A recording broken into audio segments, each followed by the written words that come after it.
प्रधानमंत्री पीक विमा योजनेअंतर्गत खरीप हंगाम 2022 रब्बी हंगाम 2022-23 मधील मॉडेलनुसार राज्य शासनाने 110% जास्त नुकसान झालेल्या जे शेतकरी आहे, नुकसानग्रस्त शेतकऱ्यांना जो पीक विमा अदा करण्याचा हा महत्त्वाचा GR जो आहे मित्रांनो 30 मार्च या दिवशी हा GR निर्गमित करण्यात आलेला आहे। या ठिकाणी संपूर्ण माहिती बघू शकता।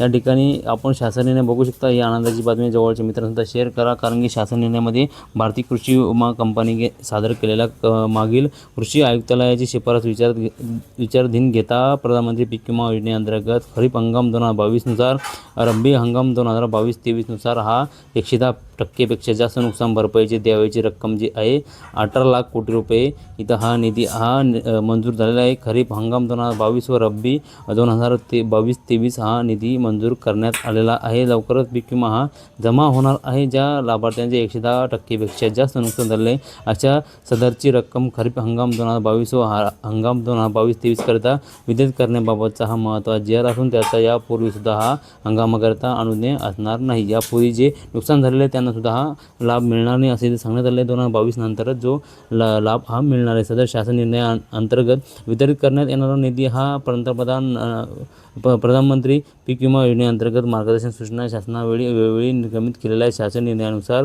खर्च करण्याची बाब ही आयुक्त कृषी यांची राहील असे त्या प्रस्तावनामध्ये म्हणजे शासन निर्णयामध्ये सांगितलेलं आहे। महत्त्वाची बातमी जवळच्या मित्रांसुद्धा शेअर करा। लवकरच हा पीक विमा मंजूर झाला, तुमच्या खात्यामध्ये लवकर निधी जमा वर्ग करण्यात येणार आहे। तुम्हाला माहिती मित्रांनो, निधीसाठी हा GR निगमित झाल्यानंतर लवकर तुमच्या खात्यामध्ये पैसे जमा होतात। ही महत्त्वाची बातमी जवळच्या मित्रांसुद्धा शेअर करा, शेतकऱ्यांना शेअर करा। अशा नवीन अपडेटसाठी तुम्ही जर आपल्या चॅनल नवीन आला असेल तर चॅनलला सबस्क्राईब करून ठेवा, जेणेकरून तुम्हाला महत्त्वाचे अपडेट वेळोवेळी मिळत राहील। धन्यवाद। जय हिंद, जय महाराष्ट्र।